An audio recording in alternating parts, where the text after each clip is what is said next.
Good morning, good morning, good morning to all. My name is Don Daniel, founder of P.I.L.L Method International, and today you are in the P.I.L.L Method Club. Oh, we've got some exciting information for you today. The title may not be controversial, but the ideas are controversial. The ideas are revolutionary, and we need to talk about how can we manage our finances to put us in a better place.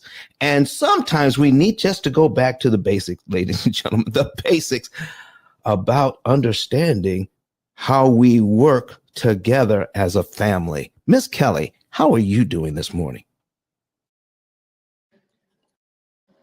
Good morning. Good morning. I am doing well. I had to sneak out of the baby's room, but I'm doing well. Thank you so much for having me. How are you doing, Don? I'm doing extremely well, Miss Kelly. Listen, could you share with the folks who you are and what you do, please? Sure thing. My name is Kelly Saunders, and I am an independent automotive sales and leasing consultancy owner. I've been in the automotive space for well over a decade, and I focus on financing, leasing, wholesaling, cash cars, fix and flips, long-term rentals, short-term rentals, auto equity lines of credit, corporate lines of credit, buying cars in business names, buying cars in personal names. The list goes on. I am a published author. My book is Kelly Sells Cars, Top 5 Tips to Buying a Car in a Pandemic. I'm also a podcast host, streaming on all platforms, and it's the Auto Advisors podcast with Deshaun Drummond. So that's just a little bit about me and what I do and how long I've been doing it. Ladies and gentlemen, I need to share with you something about Kelly because she has helped my clients do some fantastic things.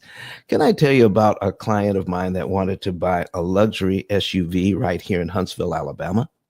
And because they were the only dealership within 300 miles, was it 300 miles? I don't know. 3 hours. I think it was just 3 hours. Yeah, the only dealership within 3 hours of Huntsville. So they had a lock on it. And this guy could not get them to budge. And I mean, this was, right after, as the pandemic was waning and the prices of cars were skyrocketing. And these folks thought they had a lock on it and they weren't discounting that car. They said the price is the price.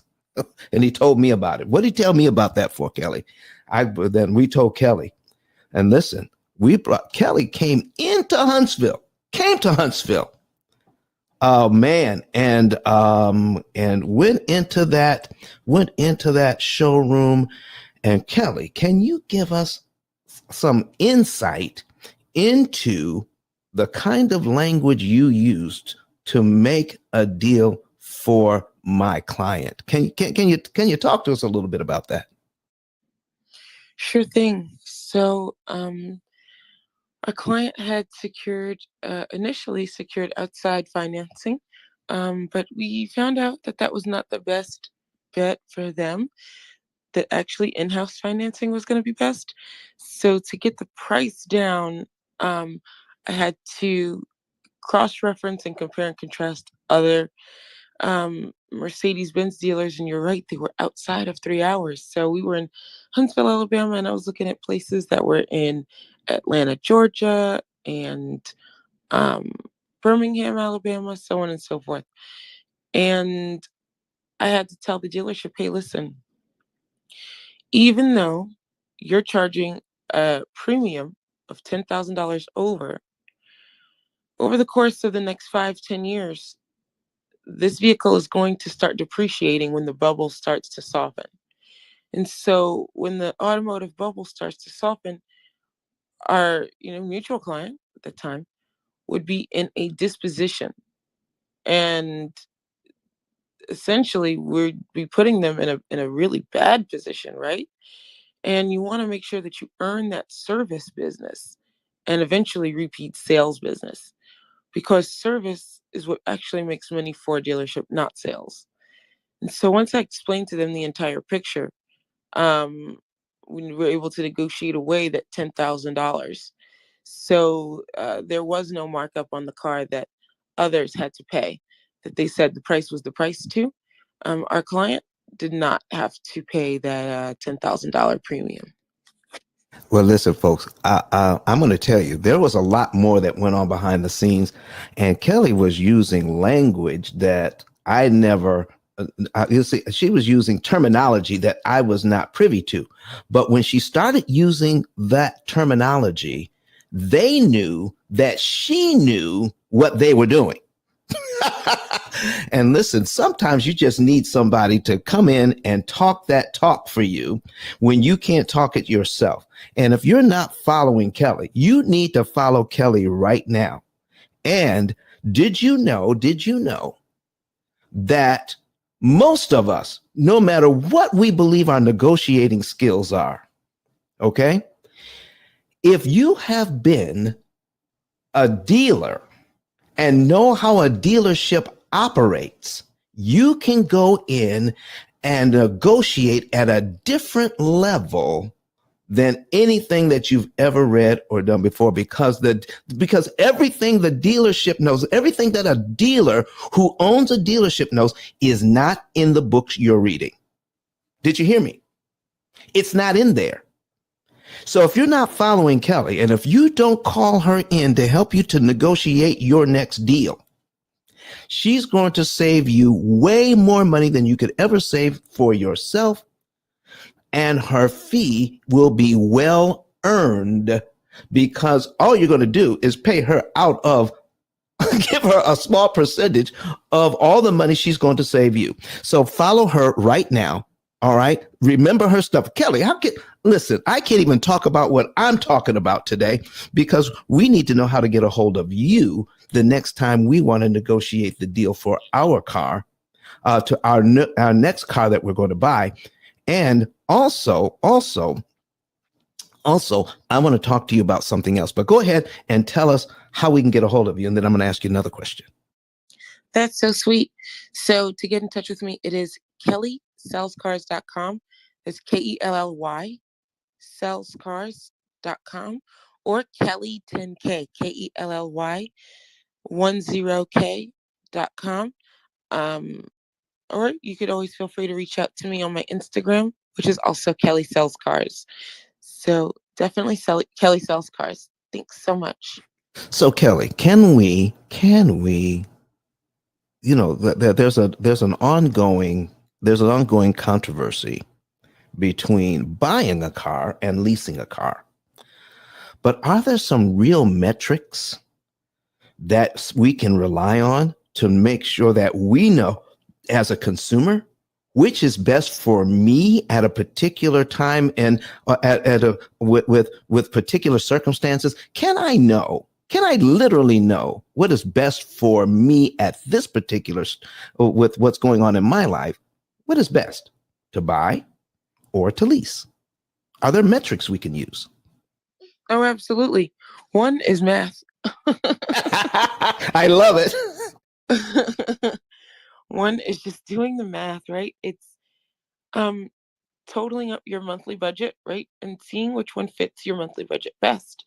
So sometimes it's going to be that lease, sometimes it's going to be the finance. Also, totaling up the miles that you drive on average annually. Look at your last couple oil changes. How many miles was that in between each oil change? Total it up. See if you would be a prime candidate for a lease, maybe even a high mileage lease, or are you more of a finance type of a person? If you're a person who puts 60,000 miles on a car in a year, do not lease. Leasing is not for you. If you're the type of person who maybe does 15,000 miles a year, you could definitely lease. Let's look at what those monthly payments look like.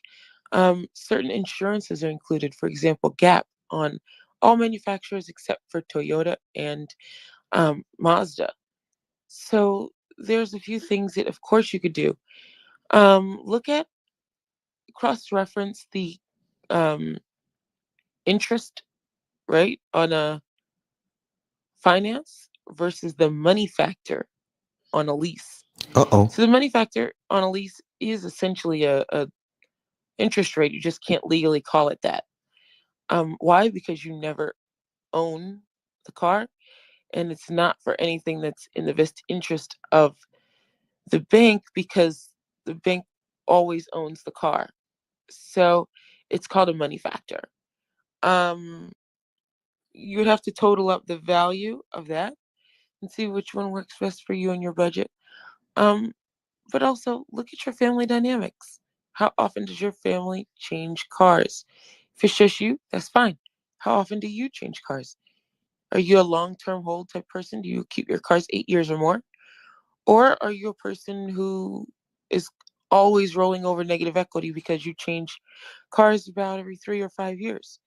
So those are some of the things you could look at to assess whether you're a leaser or a financer, or whether you should at least open your eyes and possibly do it, what I call a creative acquisition, which means maybe you start out with a lease and then you turn that lease into a purchase, throughout the duration of the lease term, or maybe even at the end. So there's definitely more than one way to skin a cat, but definitely know your metrics, know your numbers. So what it comes down to is that you want to provide folks with enough information so that they can have the all of the variables they need to say, at this point in my life, leasing is going to be the best option for me, or purchasing is going to be the best option for me, or there's going to be a hybrid. Okay, I'm going to lease and then purchase, but the numbers will tell the story. Is that what you're saying? Absolutely. Numbers don't lie. Listen, folks, if you want an expert on your team, Kelly is it. And guess who just stopped by? Elder Marina. Come on, preacher. I am so glad that you're here this morning, because if you can hang out with us a little bit, we want to talk about married couples, and should we have joint bank accounts or separate bank accounts? And let's talk about it. And listen, you need to talk to Sister Marina over here, because she is an expert on taxes. And this is tax season. Sister Marina, come on, introduce yourself to us this morning, would you please? And if you're talking, you're muted.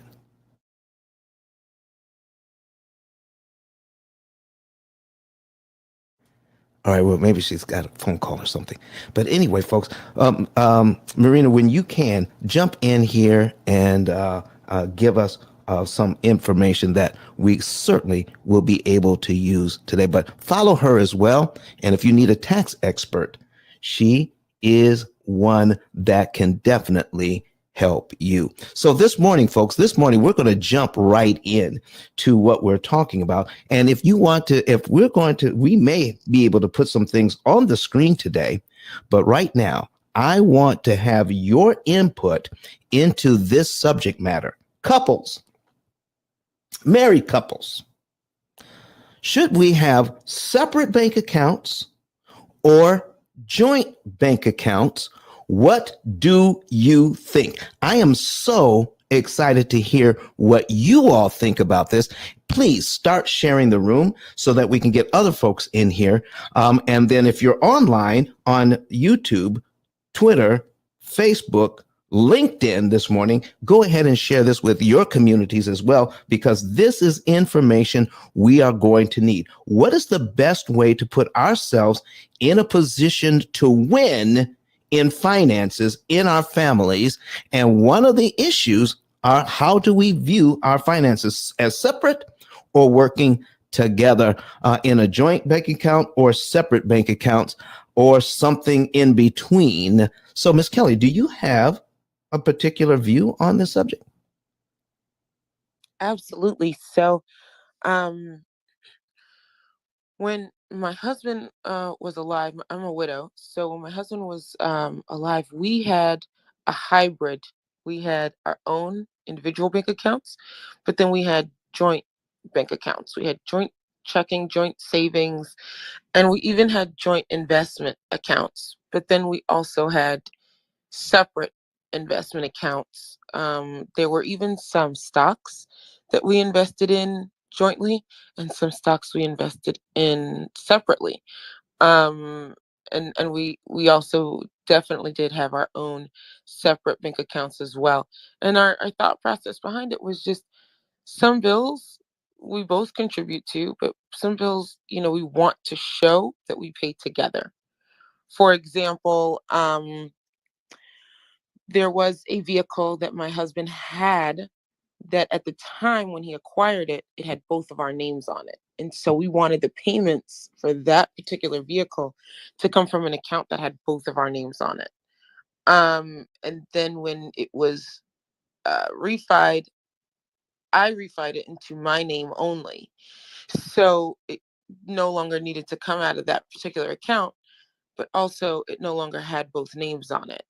And so I think for some couples, especially if you're trying to show fiscal responsibility and that you as a couple are fiscally responsible, having a joint account for certain things is okay. But I definitely believe in the um, having your own, each person having their own individuals accounts, right? And then the couple having a joint account as well. I think Steve Harvey taught that too, but that's what I believe in. So I'm rolling with that. Well, that's quite all right. But is there what do you think are some of the benefits that you received from that point of view, Kelly?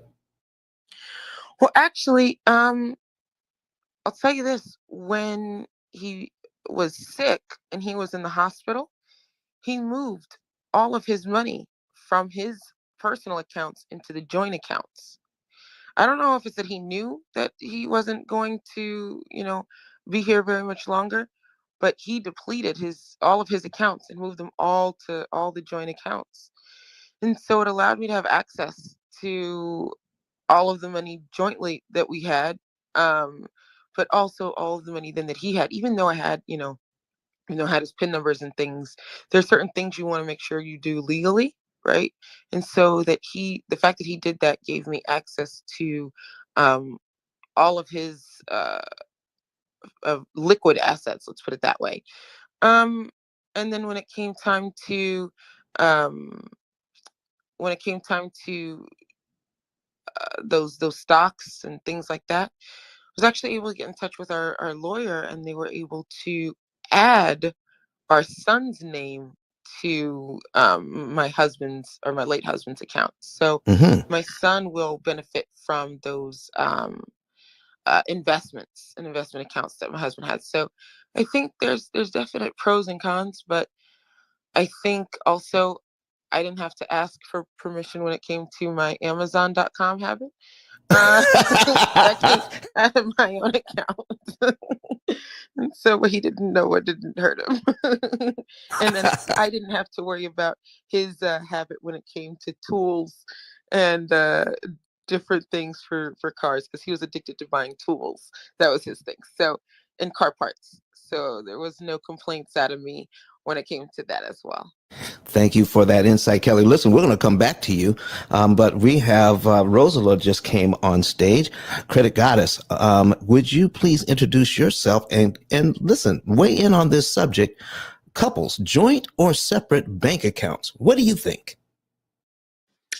Hey, everybody. Happy Friday. Happy Friday. My name is Rose Laura Lewis, also known as Credit Goddess. I am all things credit, a credit score improvement strategist. So not only do I help you repair your credit, but through education, I help you optimize, build, and maintain your credibility. So that way you can leverage that to buy your home, start a business, grow and scale your business on up to corporate level.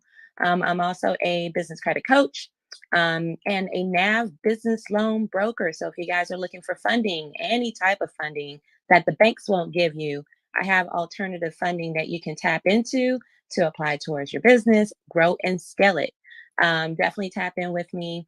Now, with this topic, couples, joint or separate bank accounts, what do I think? Um, I say we can have both. We can have both the joint and separate accounts. And the reason why the joint account, in my opinion, is to take care of everyday necessities, your mortgage, your rent, um, expenses that you guys are taking care of together. The separate bank account is, for your dreams, for you, for your self care.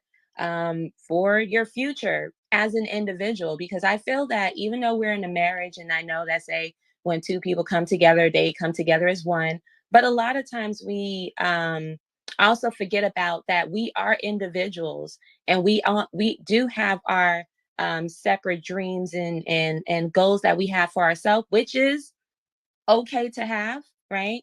To keep sane, and to just play it fair, I feel that everyone should have a separate account, but by percentage though. I don't say, hey, go put money over there where the others don't know about it, but that is just for you, and that just separates the tension and the fight between two people when it comes to money. But we had this conversation on Wednesday that we're not communicating about finances with each other, that it seems as though we're really not joint because we don't know what's really going on. We know that we're making money, and then or we have women that say your money is my money and my money is my money. But hey, if we have this conversation and we talk about numbers, because I know that's another thing too, when it comes to numbers and percentages, it goes in one ear and out the other. It's just way over our head because math is probably not our favorite subject.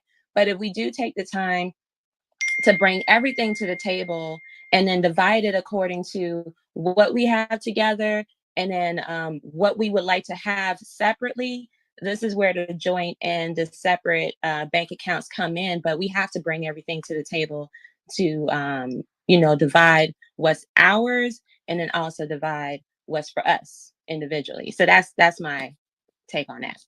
Wow, wow, wow. Listen, folks, I heard some things in there. If you have, listen, for everybody that's in the audience, we want your opinion on this. Raise your hand, come to the stage, ask your question, or state your opinion on this subject. And if somebody says something that gets you all excited, we want to hear from you. Don't just put it in the chat. Come up and talk to us. That is going to be so good. But I heard something that I've heard before. Credit Goddess, I heard something there. Then you said something. Somebody said, his money is our money, and my money is my money. I heard that. I mean, did I hear it right? I mean, yeah. That's what women subscribe to. Some of these women subscribe to these days. Yeah. So, all right. So what are we going to do about that? Because see, here's the thing.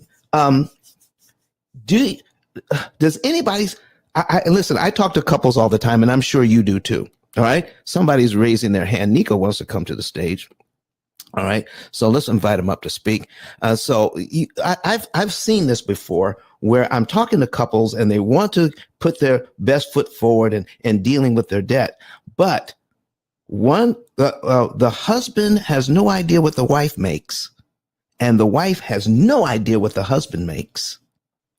And then when we're trying to figure out the funds that we can actually use to benefit them, no one knows what the other one is doing financially. Is there ever room for a situation like that in a family? Talk to me this morning, folks. Who wants to weigh in on that? Repeat the question one more time. Go. Here's the question. All right. I have talked to families where the husband does not know what the wife makes, and the wife doesn't know what the husband makes. How can we come together on figuring out what is the best way to eliminate debt or any financial subject? Is there ever a room for that in a marriage when the one side, one person doesn't know what the other person is doing financially? We have to understand financial literacy, and it affects us in every way when we don't come together. Okay, for instance, if the two are ready to purchase a home, when you file your taxes and they're asking you, um you know do you file married, filing jointly or separately? And I know people file separately for whatever reason. It could be that they make too much money and they don't want all these taxes coming out of both of their accounts, or they have children and they want to get that earned income, tax credits for per child. They do it for whatever reasons. But if we understand the reason behind of having your taxes done, knowing your bank accounts and things like that, it just takes away the element of surprise where, when we now have to talk about our finances when we're trying to purchase a home, that one is not like, oh my God, especially when it comes to credit, because I deal with clients and credit where, and this is to anyone that don't know this, when you purchase a home and a lender pulls credit, they're going to pull credit from the person with the lowest credit score. Okay, so you can have the highest credit score all you want, and you think you're going to lead it. If both of you guys are going to be in a mortgage, they're going to take the lowest medium score. So make sure that both you and your wife have good credit. Wait, wait a minute. Yeah. I did listen. I've been in the game a while. All right. I did not know that. I did not know that. So what you're saying? So here, let me. Oh boy, oh boy. So are you telling me? Are you telling me that if I'm in a marital situation and I don't know what my spouse is doing financially and what they're and then I'm assuming everything is well. Okay, because the bills are being we talk big talk. The bills are being paid. Yeah. And then when we go get that house, and then that credit score is in the toilet, and you're wondering, why is this a surprise? I don't. It's a surprise. We're not talking about it. Why is it a surprise? And then you go, listen. Oh man! And we're getting ready to do this thing, and then we get hit with a big old surprise. Oh man! Lord, you have seen that? Yeah. Oh my gosh! Have I, Don? Have I? That's the reason why people come to me to get their credit fixed. And you know what? And I tell people this all the time: like, do not try to get your credit fixed when you're on the plan to purchase a home or even start a business, because listen, and I like to use analogies just so I can get people to stick this information. Trust is not built overnight. Men lie, women lie, but numbers don't lie. Lord have mercy. Listen, I don't care if you tell me you got 50 stacks to drop to put on this house and you need the loan right now. They don't care about that. If the home costs $300,000, you got 50 stacks, they want to know, how are you going to pay me back my $250,000? And if you have never experienced or have any type of experience in managing 4, 5, 6-figure loans, no, you need to establish the credibility, and that's what your credit report is your financial resume. It has to be built. So when people talk about this overnight, yeah, we can get your score up to 3. Let me tell you, as a broker, it doesn't matter either. You can do the tips and tricks and hacks. Lenders are going to open up that profile, and it better tell a story. And it better not tell a story that's only 3 months old. That's not enough information. Lord have mercy. So you're saying to me that, yes, go ahead, Kelly.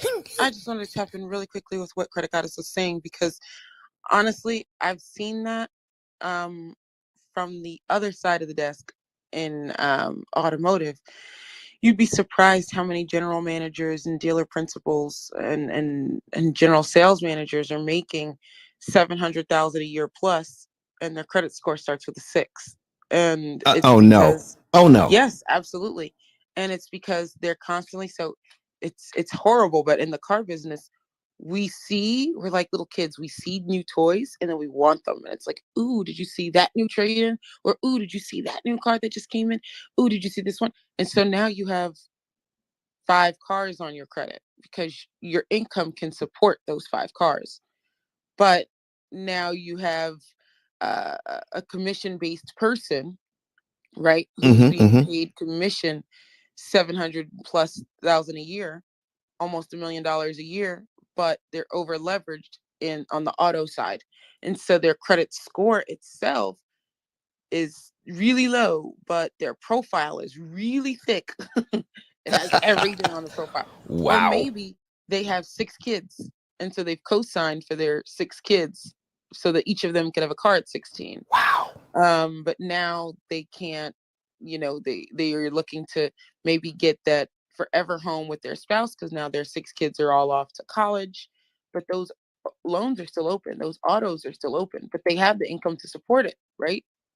But if one of those kids starts paying slow on a car, if one of those kids misses a couple of payments, then it doesn't matter how much the person makes. And so honestly, like in the car business, we're victims of that a lot, a lot, a lot, a lot. So my husband, even though he made less, he had the stronger credit score.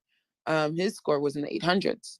My score was in the low sevens, but I out earned him by about 5 times as much. So it really just depends on, and he would ask me, he's like, how much do you make? I'm like, honestly, I don't know. And Uh-oh. so he didn't know how much I made because I didn't know how much I made. Because when Wow. you're commission based, you never know. You can guesstimate based on trends of the previous years, but can you give a factual, like hardcore number? No, because this March may be way different than last March, or this October may be way different than last October, so on and so forth. So yeah, I think it's entirely possible where you could have one spouse that's solid on paper, another one that's shaky when it comes to the credit profile and credit score. But sometimes that person that's shaky in the profile and the score has the income, and the other person who's a bit more solid doesn't have the same amount in income, if that makes sense. Wow, listen, thank you for that. So we got Nico and we got James on the stage, and James was flashing his mic. I'm wondering if James has something to say on this subject. James, you have something to input in here? Oh man, I'm burning. I'm burning. This is a lovely conversation. I work in holistic financial planning, Oh my goodness. and Listen, come on now. Listen, I don't even know you. How did you know to even come in here today? uh, let's thank Credit Goddess Rose. She's amazing. Everything that she was saying is definitely on point, and you won't get that level of information from just anybody. So anything she says, just write it down as law. Just write it down as law.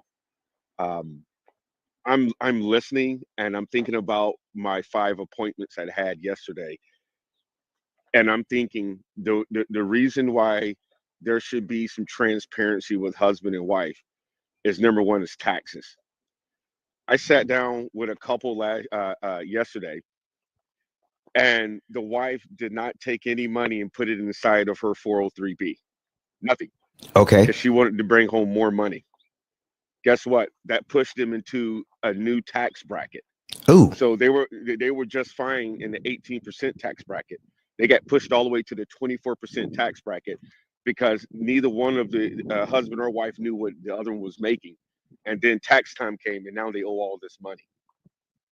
So So for tax so purposes, James, just so for so James, yeah, it's not just about separate bank accounts. It's about separate financial lives we're talking about here. Is that what you're saying? that is literally that's literally what's happening. I put 5 reasons in the trap, but jump down to number 5, which is marital transparency. The woman that is on top of the finances, the man that's on top of the finances, you know if there's something funky going on inside your relationship. You know it, right? If you think about, I'm thinking about back in my days where high school, I worked at McDonald's or whatever. Every night, the restaurant, the clothing store is closing out. They're batching out. They know how much they made for the day. Most marriages don't do that until the end of the year, right? Facts, facts, James, facts. So when you go to look at the income, the money coming in, the money going out, if you had some marital transparency and you knew where the money was going, you're then able to offset some type of financial disaster, credit being the number one, right? um the other thing that I wanted to hit on is credit, right? Because here's a little hack, right? If husband and wife both have the money coming inside of one account, and then they batch out at the end of the week, and they put it in, they take that money and they send it to their own separate accounts. Baby, you're going to get 2,000, this month.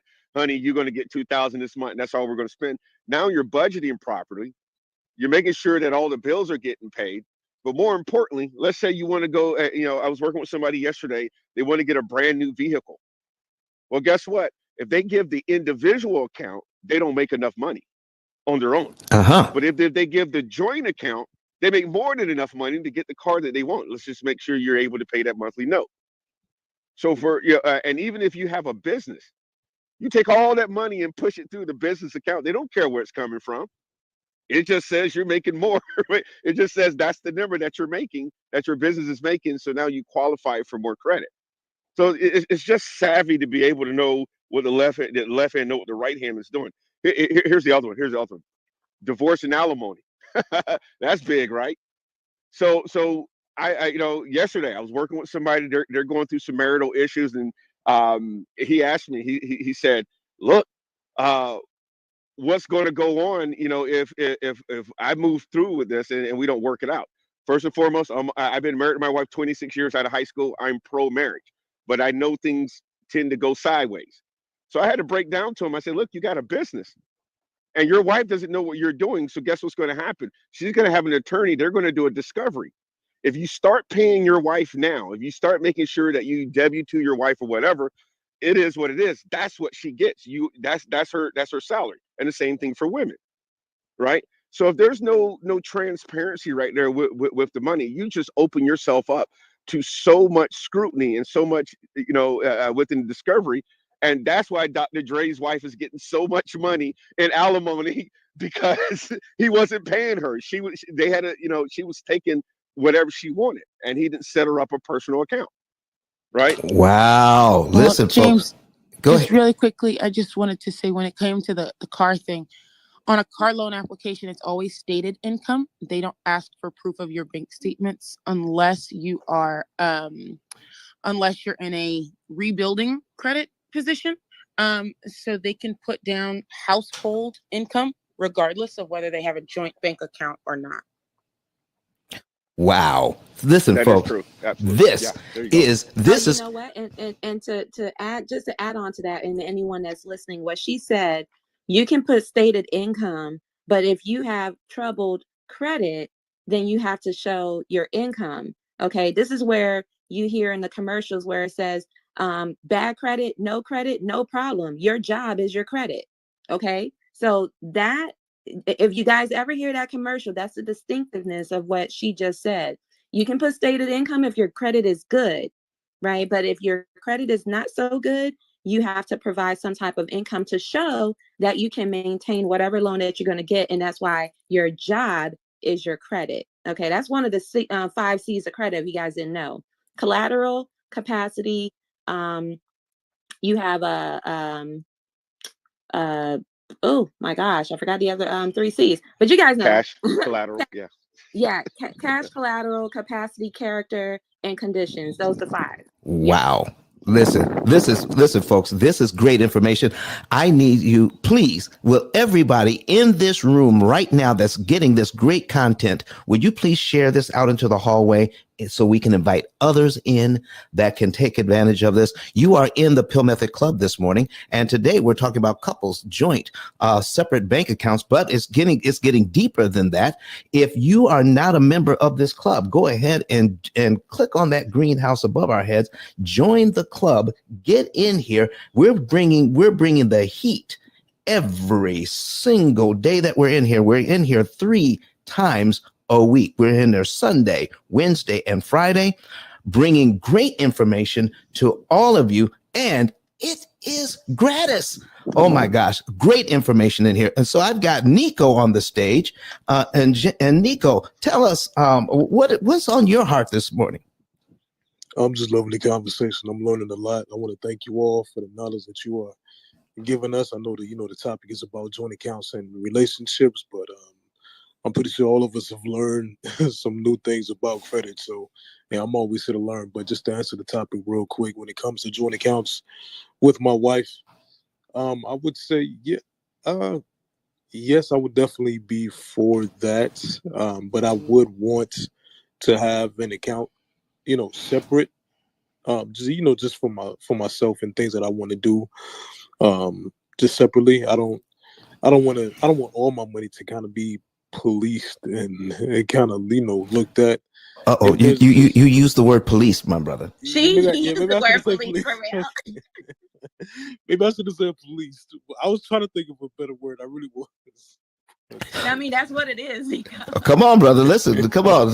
Tell the If that's how truth. you feel. Tell the truth. Shame the devil. Come on, man. Like His money is policed. I don't know. Like it's like we're adults, so we already don't like. A lot of us don't like instruction and being told what to do with our money. Definitely money that we work hard for. So I think if we had some type of agreement, it, um, along the lines of, hey, when I get paid, I'll put. We agreed that whenever either one of us come across some money, that we'll put X amount of dollars into the joint account. You see what I'm saying? And then, the rest will just kind of be for us. And then when it comes to joint accounts, if you all do split, because, we all can be fickle and just love doesn't last, unfortunately. When it comes to joint accounts, there's not a big hit to my knowledge. You just kind of close the account if there's overdraft fees and whatever, you just kind of pay that off versus if you two are signing for a home together, signing for a car together, and you all split, then you'll be stuck with the bill. You'll kind of be stuck with that. So signing for cars and phones and the mortgages, that's something just on a whole nother level. But a bank account, yeah, I'll definitely do that with my wife. Wow, folks. Oh, Here's what I listen. I'm making notes here. You think I know all this stuff? Listen. I don't know this stuff. This is why we have these subjects and get input from all of you. Anybody in here right now that's either online or on here on Clubhouse. If you have an idea, if you want to share, raise your hand, come to the stage. We want to hear from everybody. Or somebody help me police the chat. Okay, because listen, I've learned a new word this morning. Somebody help me police the chat so that we don't miss any questions on the policing tip. Okay, because listen, I'm learning all kinds of words today. But here's what I'm hearing: that it may be okay to have separate accounts, but it may not be okay to have separate financial strategies. What do y'all say to that? What do y'all say to that? I got a strategy. Come on. Wait. Listen, you remember the 50-30-20 rule? I have it broken down. So I want to share this really quick, and it will help the men, especially because, we always seek the men to lead. So understand this budgeting plan. So that way, when if you're married or not, and you're going to meet a woman, this is how you want to set the rules. And listen, ladies, I know you're going to be like, but we already said it. Well, we have women that say, his money is my money and my money is my money. That's not the way to go about it, especially if you're trying to build an empire together, especially for your kids. Okay, so here's the 50-30-20 budget plan. Okay, 50% of your income should go into your essential needs, which is mandatory. Your bills, groceries, transportation, medicine, okay, and housing. 30% of your discretionary expenses should go to you, your survival, such as like gym membership, entertainment, unnecessary travel, clothing, whatever it is. And then 20% of your income should go towards savings. Okay, so that 30%, that's your account. Okay, the joint should be where all the essentials go into. So now how do you divide this 50-30-20? 50-30-20 is based on what you bring home, because everyone's 50-30-20% is going to be different as based on the amount. So you have someone that's bringing in, I'm just throwing out numbers, $10,000 a month. 50% of that is 5,000 that will go into the joint. Okay, and then if someone is making 5,000 a month, 50% of that is only 2,500. So you're not breaking your pockets because you're splitting the bills down in half. You're just splitting your income down in half. So it's fair to both. Okay, so 2,500 is coming from the person that's making 5,000. 5,000 is coming from the person that's making $10,000 a month. Then 30% of that goes to you, which is fair. So if you're making 30% of the rest of the, like, say 2,500, y'all do the math.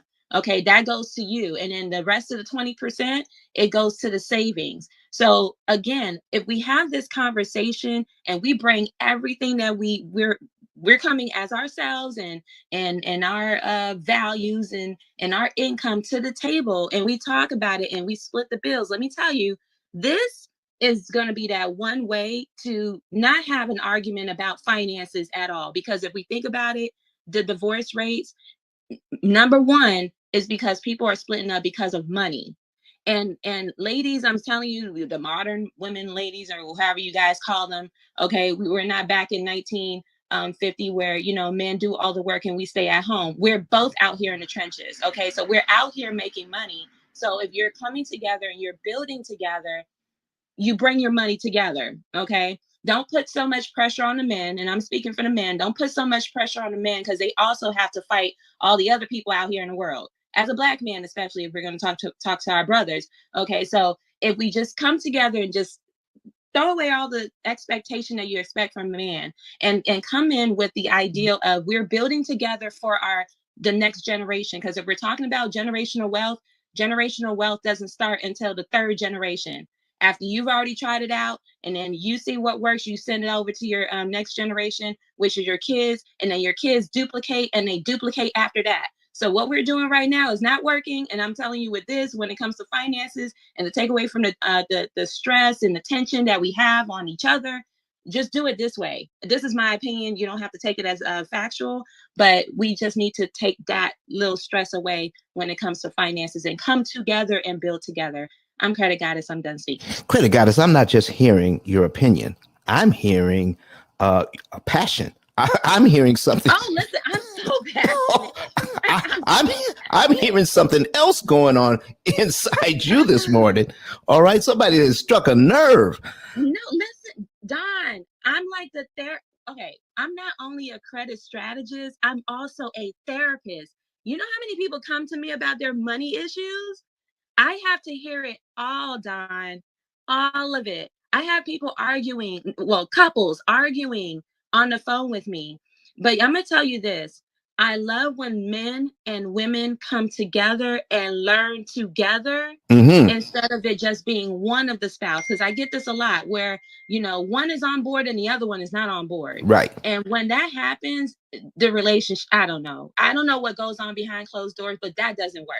That doesn't work. One of them end up, you know, leaving the relationship. Oh, we're no longer together. Because once this veil is, you know, once they unveil like what's really going down, oh no, the woman looks at the man different and the man look at the woman different, and it's like, oh, this is not who I want to build with. Yeah, I see it all the time, and it's disheartening. Listen, we could be suffering from money traumas and bringing that into the relationship, and it could disrupt our relationship, because what we've learned or how we've been hurt in the past or what we've witnessed in the past, we may tend to feel a certain way and cause our spouse to suffer because of something they didn't do, had nothing to do with, but this is all baggage from the past, and there's nobody there, Credit Goddess, to help us to manage that.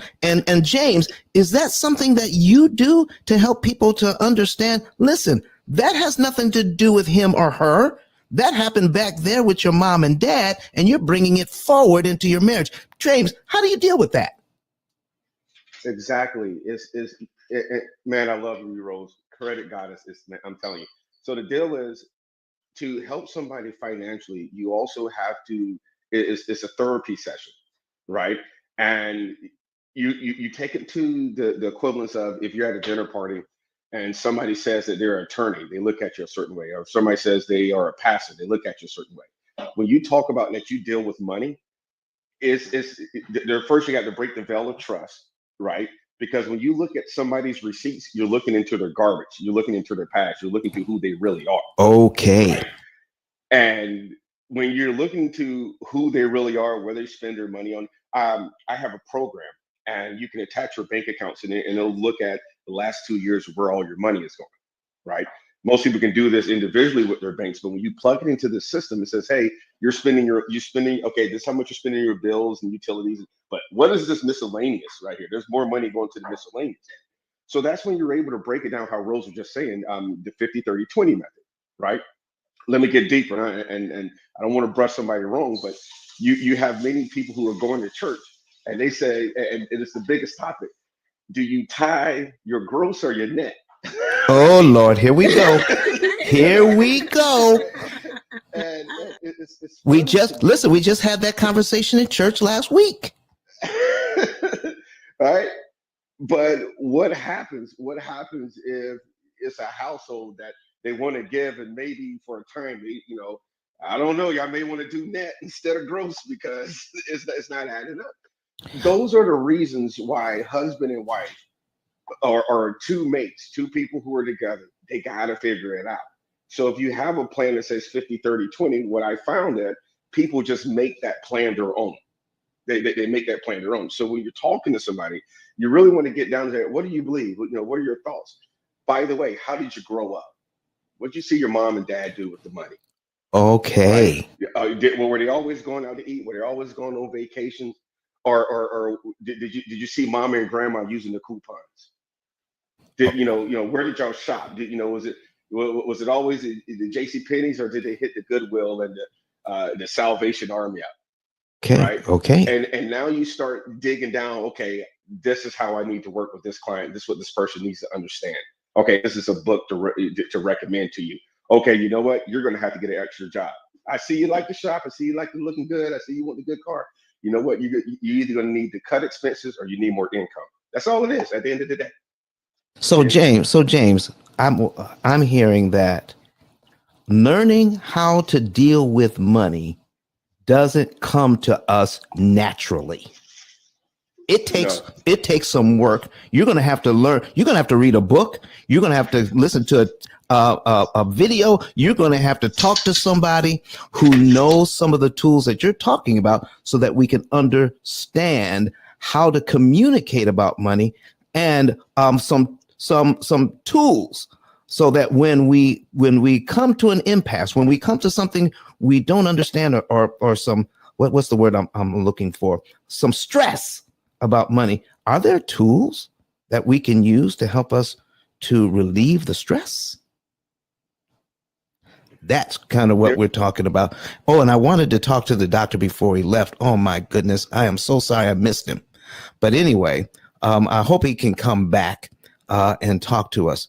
But folks, listen, I need you to get involved in this conversation, because when you put a conversation, a subject up like this, you never know where it's going. And James, what I want to talk about is that whole idea of tithing came up in church last week. And I want to say this: next Saturday in my church, I'm actually going to be teaching a lesson on debt. And our church actually live streams on YouTube. And we have some, I have some links that I want to be able to put up, and we're going to add them to the chat. We're going to maybe even put them at the top of the screen, so that you can see these links, so that you can join us in our Sabbath school lesson next Saturday morning.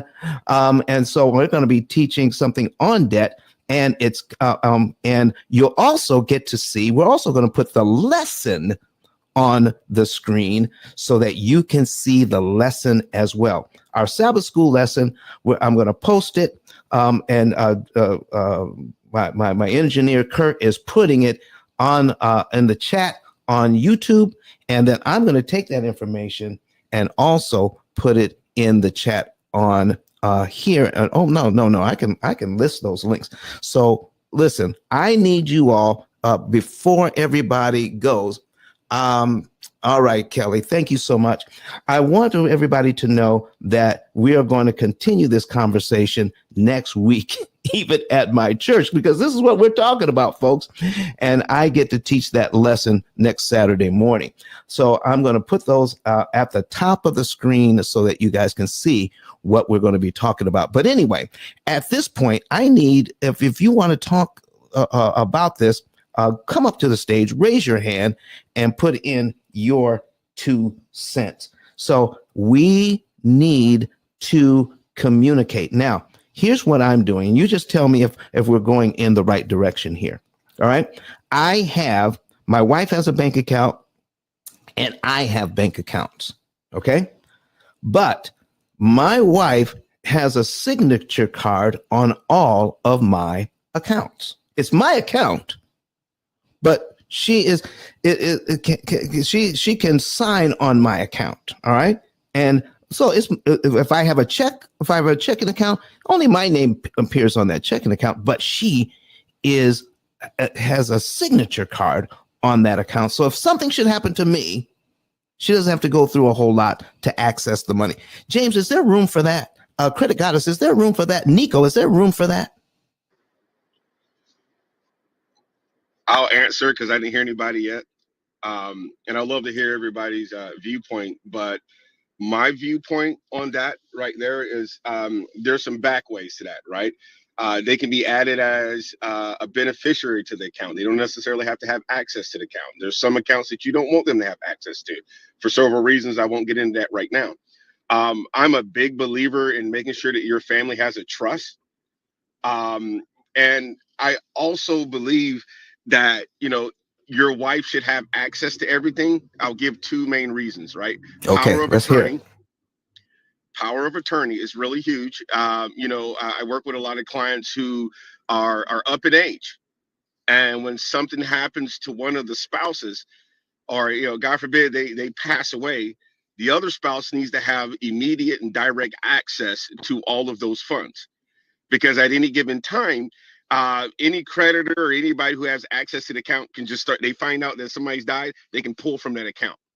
So there should be somebody there who's able to stop all of that from happening. Okay, power of attorney stuff. Okay, let's stop right there, James. Let's stop right there. All right. Everybody who's in here right now, everybody who's in here who just heard that, if you're married and you don't have that power of attorney set up, don't delay, set an appointment up and get it done as soon as possible. In the next week, get it done. All right. Because the laws in your state, don't assume you know the laws in your state. And because it may make common sense, may not be the law in your state. I know in the state of Alabama, in Alabama, that because you are married, if I'm incapacitated, you would think that all of my medical and financial decisions pass on to my wife.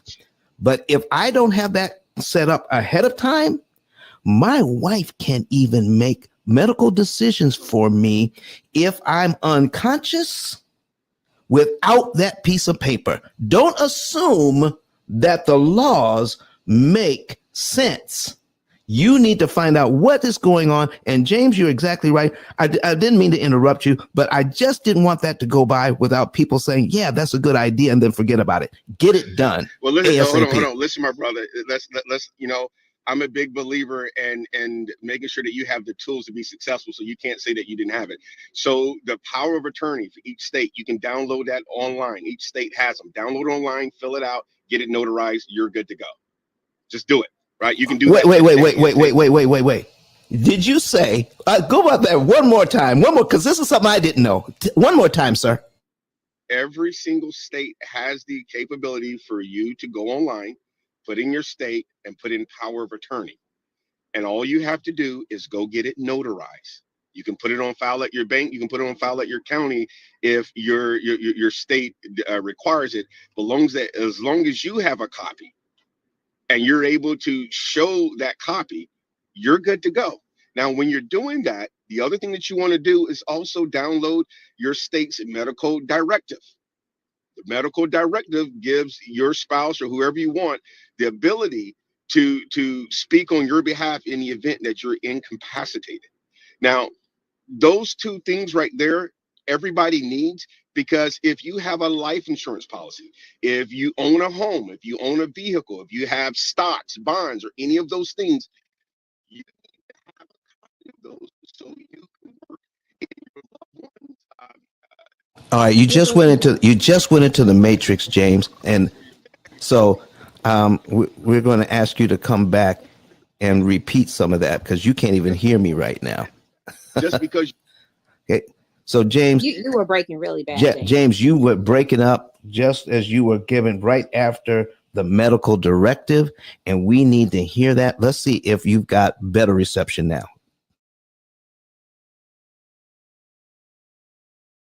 I guess he can't hear us just yet. James, when you can hear us, come back in. So, Credit Goddess, I'm sorry. Can you hear me now? Yes, we can. Much better. We lost Okay. you when you start talking about right after the medical directive. So please pick up right there. So you get a medical directive, and the medical directive, if you have it signed and notarized, you can make those decisions not only for your household, for your kids, but for your family, for your loved ones. All families need to have them. I'm a big believer in trust. Have a medical directives, power of attorneys. We need to know what's going to happen right now. Okay. Because HIPAA law says just because your mom and daddy doesn't give you full rights to know what's going on with your child. As a matter of fact, it makes you a ward of the state, so the state can decide if something goes south and you can't figure it out. Okay, so here's the deal. Everything that we're talking about right now may seem foreign to some people who are listening, but the fact of the matter, a lot of my Jewish family, my Muslim families, my white families, when they have Thanksgiving, Christmas, or family retreats, not vacations, but retreats. All right, you can write those off, right? They are sitting down and they're having a financial meeting, and they're talking about what's going on here, right? What would go on if such and such gets divorced? What would go on? I don't know about that guy right there. Well, we need to do this for scholarships. All of those include signed, notarized documents with a witness. and so those things are in place. All right. So when we're talking about having bank accounts, right, you definitely need that power of attorney and medical directive. The other reason why you want to go ahead and have those things set up, God forbid anybody gets inside of legal trouble. Legal trouble, right? If and I don't wish this on anybody, but if authorities think they need to shut down all of your accounts, if it's your individual account, Oh, you just went back in there again, talking about the accounts now.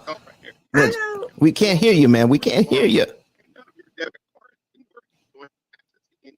You're underwater. You're underwater, All right, James. I'm going to mute him for now, folks. Until he can come back, folks. Here is the link to our. No, we can't hear you, man. We can't hear you right now. So let's give it a little break. Let's see if we can get a better reception.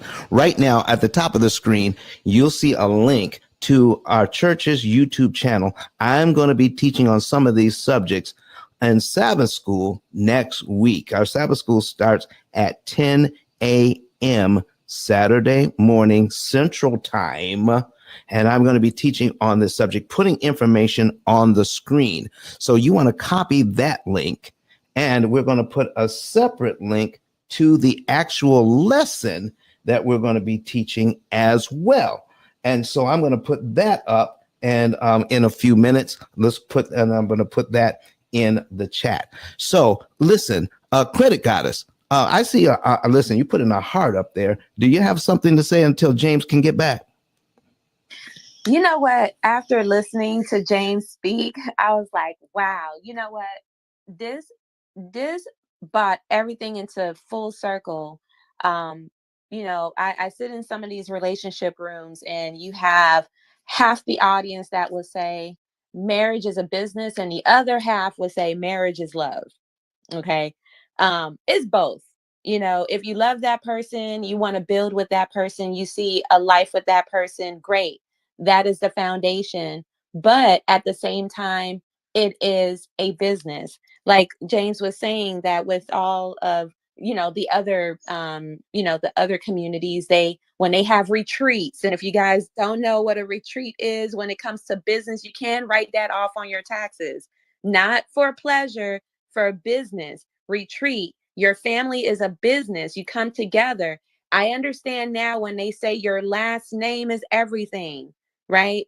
We need to start getting back into that, where your last name is your legacy that you're planting for the next generation after that. But when everyone comes together, and this is what I'm saying, it's not about, oh, I don't trust this person or this, that, whatever rebuttal and pushback that we get from people. When we start communicating, okay, and the communication comes from what you know, what you've deposited up here in that brain of yours, okay, that is your CPU, that is your computer. What you are depositing in there is what you'll be able to withdraw. When I say get on top of financial literacy and understand it from in and out, you don't have to know everything, but if we all come together and we bring our resources from what we know and paint a picture, put a plan around it from the resources, you don't got to do it by yourself. But if we have these conversations and we put a plan together, then we can build around that plan. But what I'm noticing is that people are not planning for the future. They are not planning for their 60, 70, 80-year-old selves, right? We're living for the now, where they say life is short. Okay, well, life is short, so you're not thinking about 50 years from now? What if you live 50 years from now? What would you say to yourself when you didn't plan for that? Okay, so plan as if you're going to live 100 years.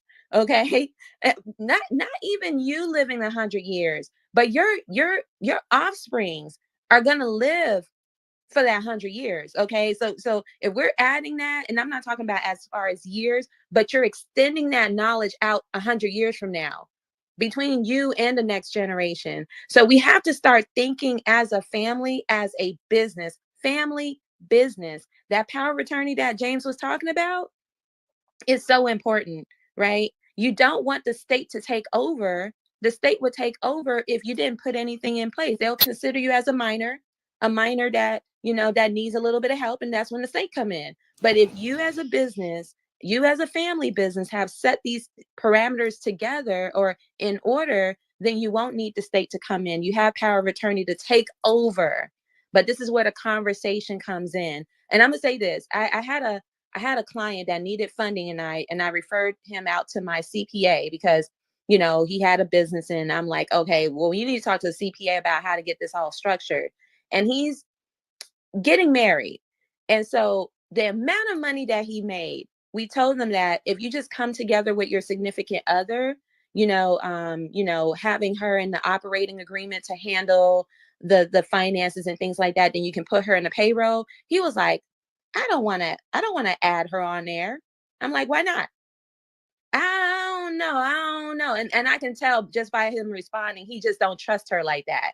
See, if you don't trust a significant other, because again, when I say that a marriage is not just love, it's business too. If you don't trust that person with finances, then you cannot trust them with your business. That is so, so, so important. And I'm gonna leave it at that.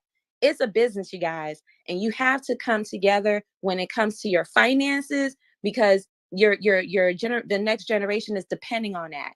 You got to handle your business. So I'm gonna end it with that. Ladies and gentlemen, you are in the Pill Method Club, and if you're not a member of the club, go ahead and click that house at the top of the screen and join this club and join in the conversation. If you want to put in some your idea of what's going on here, you want to comment, you want to ask a question, raise your hand, come to the stage, and put in your question. If you are watching us online, then go ahead and put it in the chat. Put your question in the chat, and I'm gonna go ahead and check the chat here.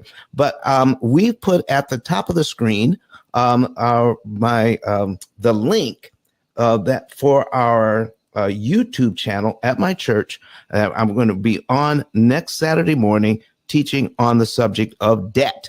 So that is that, and I put both links in the chat for the lesson itself and the link to our YouTube channel. So folks, go ahead and get that, and I'm going to put the other link at the top of the screen as well. But folks, listen, I am so appreciative of you being in here, but go ahead and share the room as well. Share. Let's get some other folks in here so that they can see and hear what's going on. Nico, we haven't heard from you for a while. Are you still in the building? Yeah, still in the building, still getting this knowledge, definitely from what James was saying about the power of attorney. I knew the importance of a power of attorney already, but just the points he was driving home and how he just emphasized on how important it is when I do get married. I just see and know what I have to do.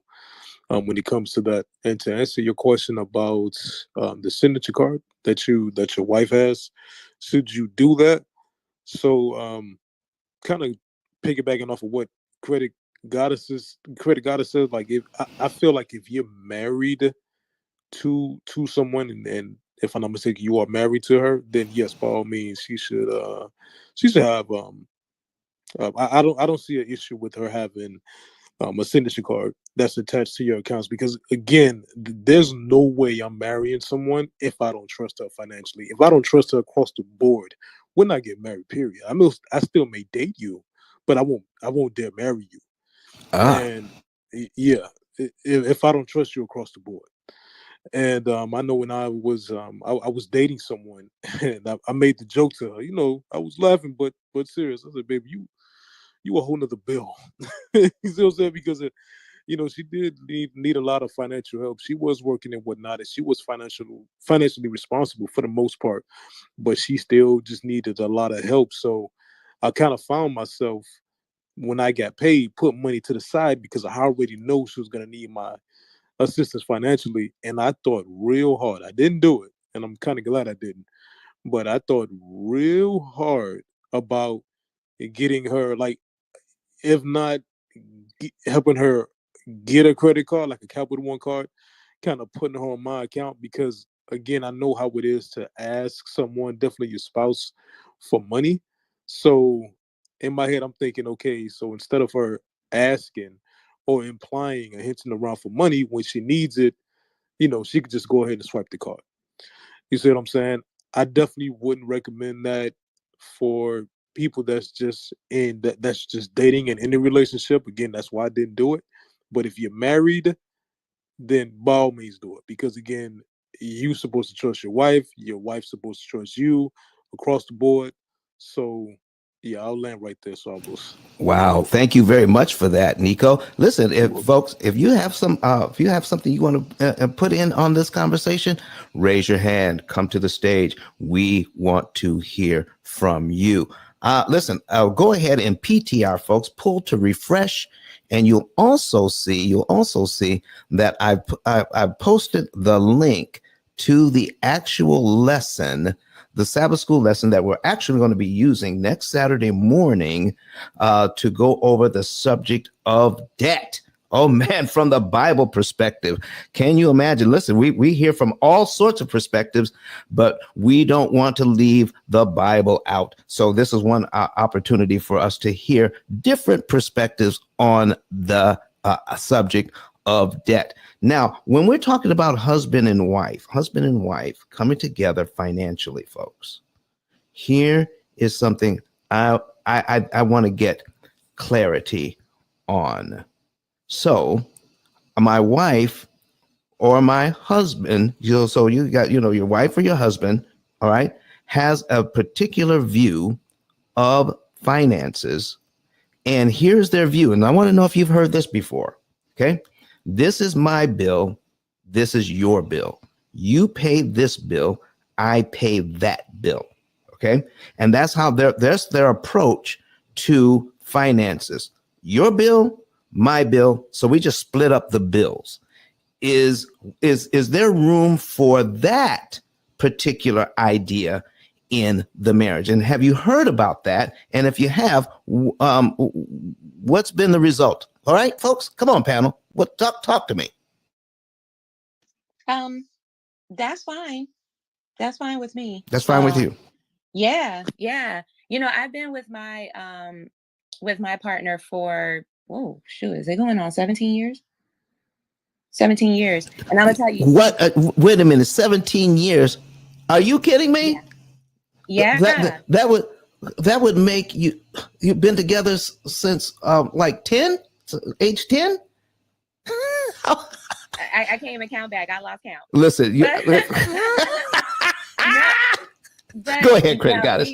I know I look young. No, but I'm gonna tell you, we've never argued about finances. Never, never, ever, ever, ever, ever, ever, ever, ever, Never. ever, never, What? never, ever, ever, ever, ever, Everybody argues about money. ever. We've never. We've never. You know what? The way that we do things is reciprocal, right? We do for each other. And this was never talked about. We just did it. Like, if I want to go out to dinner, if he wants to go out to dinner, he pays for dinner. Like, it's things like that, because we both are homebodied. You know, we're homebody. We like to stay home. But if we do go out, he'll say, "Hey, I want to go out. I want to treat you." It's only because I want to treat you. You're my man. And if I feel some type of way and I'm like, I just want to celebrate, I'm going to celebrate you. And we're doing this together. That's how I approach things. And as far as joints, bank accounts, we don't have joint bank accounts. He has his and I have mine. So, because I know that coming into a relationship, I don't want to ruin our relationship over money. We both make good money. We both spend wisely. We're not spenders. I'm not a big spender. He's not a big spender. But the things that we do, like good quality stuff, so we do that. But I don't do that excessively, because I don't really, coming from a household, and I'm Haitian American, you know, we did with as much as we can. Like, my mom and my dad, even though they ran a business together, my mom was a seamstress and my dad was a tailor. I've watched how they coexist together and how they built, you know, a legacy. Even though I didn't take over the shop, because I'm not a seamstress, I know how to make my own clothes, but I'm not a seamstress. But I did pick up on the entrepreneurial spirit, and I was able to start my own business just by watching how they handle things, and watching my mom and my dad coexist, and they never argued about money either. I was able to take those lessons and applied it to ourselves, and to my relationship. And my significant other is Jamaican, so it's like we've learned to we've learned to just accept what we have and appreciate what we have. And we both have goals for each other, which is traveling. We love to travel, or we love to do nice things. We like to do a vacation, where we go, or staycation, where we go to a totally different city and just enjoy a different scenery and things like that. But that is what was discussed in the beginning of our relationship. I got to know who he was, and he got to know who I was, and we realized we're the same type of people, and that made it work. You know, um, he met me when I was an entrepreneur, and I met him when he was a hardworking man. So anything that he wanted to do, I supported him, and anything I wanted to do, he support me. So that's how that works. So when I'm speaking on, when it comes to money and credit and things like that, like, learn to listen to one another, have that communication with one another. So that way, the conversation about money doesn't surprise you, it gets you feeling some type of way, because you had this perception, because everyone have this representative that they represent, like everything is all good, but behind closed doors they are crying and dying inside, because they wanted to feel accepted by looking a certain way when they really don't have things together. If you just show all the ugly sides of you, and the side of you that you just don't fully understand, and you allow that other person to help you with no judgment, help you and assist you to elevate, then you elevate together. Because when we're talking about coming together as one, we don't want the other person to feel as though they're inadequate or they're not deserving of this relationship. And when I say communication is everything, communication is everything. Transparency is everything. It takes away the guesswork. It takes away the disappointment. It takes away the frustration. It takes away all of that, because you know what I'm saying? So I'm going to end it with that. Well, thank you very much for that. So, folks, here's what we're talking about today. It started out talking about bank accounts, separate bank accounts, joint bank accounts, but it really got deep in here and heavy. Not only what that idea was, but what it could lead to, in talking about separate financial strategies, or keeping our finances totally separate, and then we find surprises. So even though we can have separate bank accounts, but we have no strategy, we haven't come together to talk about how do we go forward in our relationship financially, that is a recipe for disaster, is what I'm hearing. Okay, so however you choose to go about it, without communication, we are in trouble. You do not want to come up to the point where you need to buy a car or buy a house, or if there is a tragedy of some sort, and now you find out, oh my goodness, I thought we were in good shape. I'm finding out we are not in good shape. I'm in good shape. You are not in good shape. And because you are not in good shape, we can't go forward. What? You mean because I'm in good shape, that's not enough to carry the day? No. And you know what? You said that word, and I listen to this, and anytime when I hear people speak, and anything, if I hear you say I thought, Uh-oh. getting on your case. Uh-oh, I thought. No, it's not no I thought. You should know, not I thought. Like, and if you're unclear about something, you clarify with questions. That's why questions are so important to ask, to get clarity. So that way you're not left in the thoughts or your own perception or your own opinions. We need to know the facts of things. And that's just by knowing. And that's what a lot of people, and then you know what? A lot of people say this, well, I don't want to get all in their business. Well, hey, listen, if you and me, I'm all up in your business and you all up in mine. And this is why I say communication is everything. It trumps over everything. This is what builds that trust. And I'm telling you, people are not doing this part, which is communicating with one another. Well, let's talk about it. That's the elephant in the room, isn't it? Trust. It is. Let's talk about it right now, folks. Come on, raise your hand. You want to talk about it, Nico? What do you say? Come on. Oh yeah, definitely want to talk about it. And speaking about trust, I know you were saying about having yourself together. So what if you are together? Credit score is maybe early sevens, late sixes. Like you have yourself together, but your partner does not, credit wise. You see what I'm saying? Maybe there's some student loans on there, or what medical bills, whatever's on there. Their credit is not nowhere where it needs to be. As as you being their spouse and their partner, do you help them fix it? I don't mean just giving them financial advice or taking them, to some advisors. No, I mean, do you take money out of your pocket and help them clean off that debt? Wait a minute, brother. Wait a minute. You're saying that trust, when we talk about trust, and listen, and I have we're going to get married, and you have your debt and I have my debt. And then when we get married, we have our debt, and I'm going to take my money and help you to pay back your responsibilities. Is that what I'm hearing, sir? That's what I'm asking, because I thought about that. No, you're asking, you're not saying. Right. I'm asking this because again, when it came to the point where I'm going to propose, and I pretty much thought that I pretty much found the one. I'm good. I'm getting myself together, and I wanted to make sure the person that I'm stepping to the next level with, definitely that I'm marrying, I want to make sure she was good as well, and she was in debt. She was in debt. And I was asking myself, I'm like, yo, should I start helping her clear off some of this debt? You see what I'm saying? So I just want to know, do you all feel like that's the smart thing to do with someone that you see as a life partner? Not somebody that you just dated, but somebody that you either are going to marry, that you're married to, or that you see as a life partner. Okay, so now, we're talking about marriage. We're going over, different things about, and we may even get counseling. Is there a form? Is there a form that we should be filling out that says, here's how much money I have, here's how much debt I have, here is my FICO score?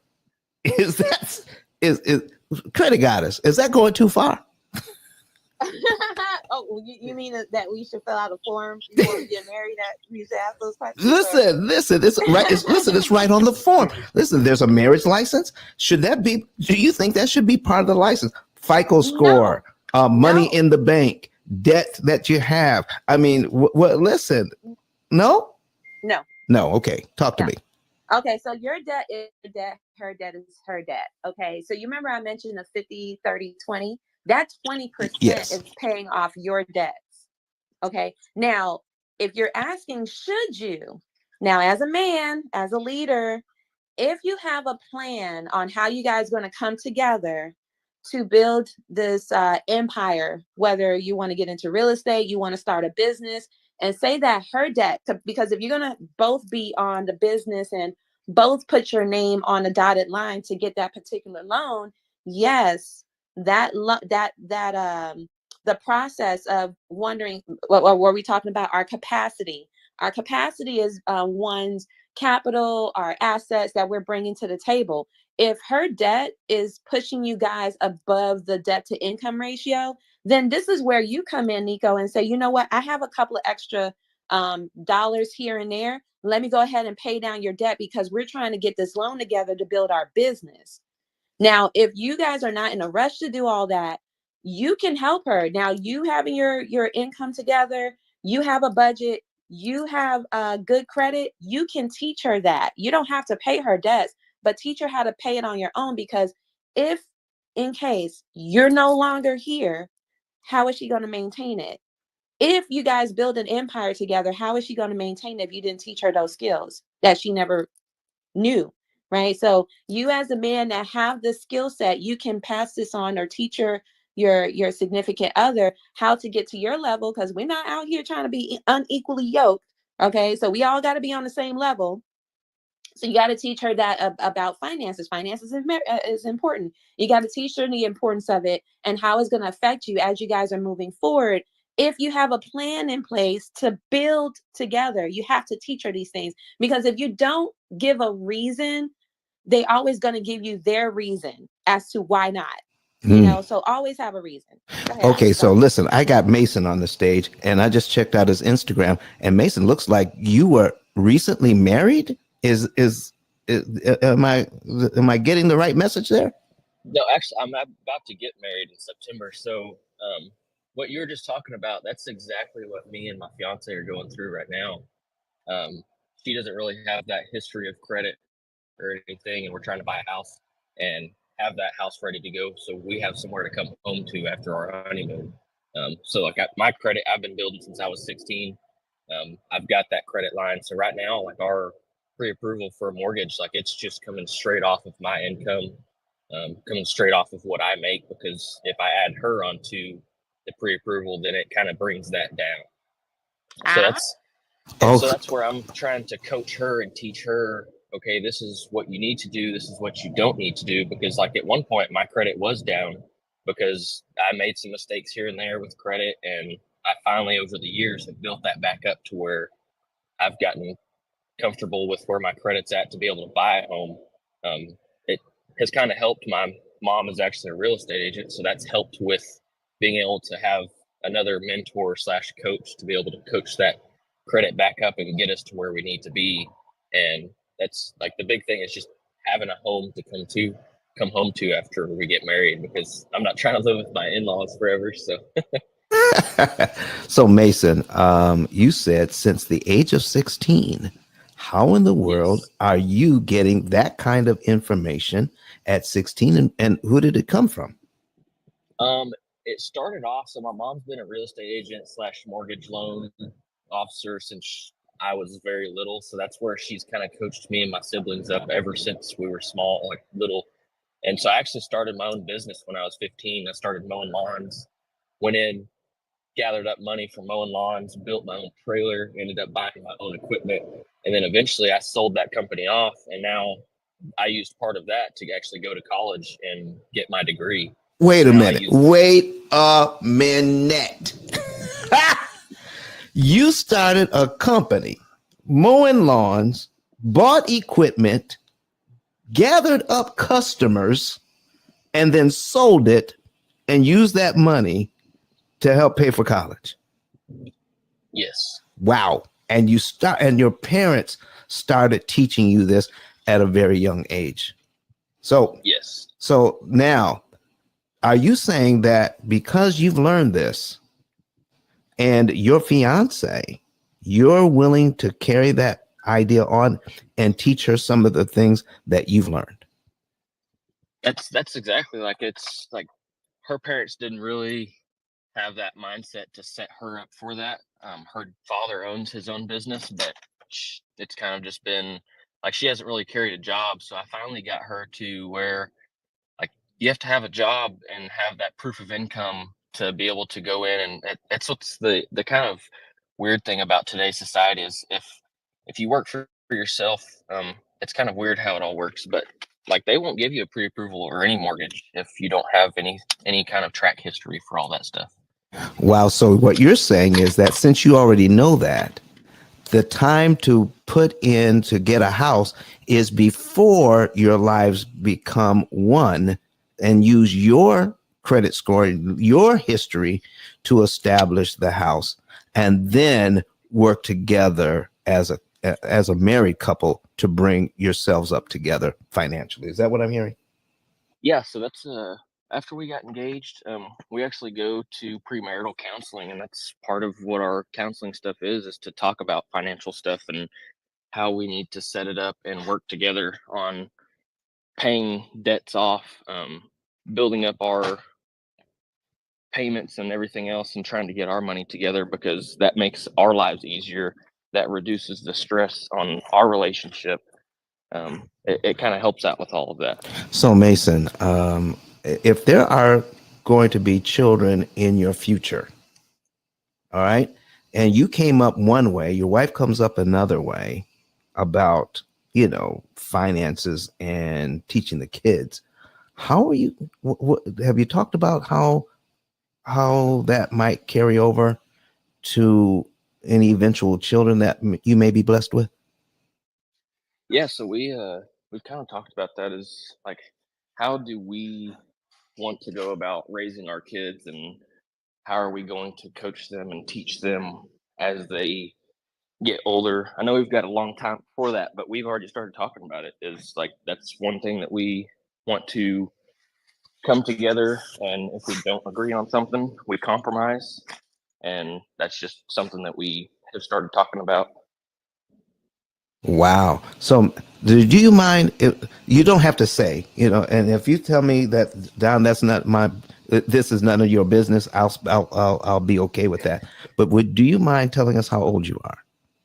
I'm 26. Get out of here. 26, started at 16, 15, 16, 10, 11 years later, look at where he is now.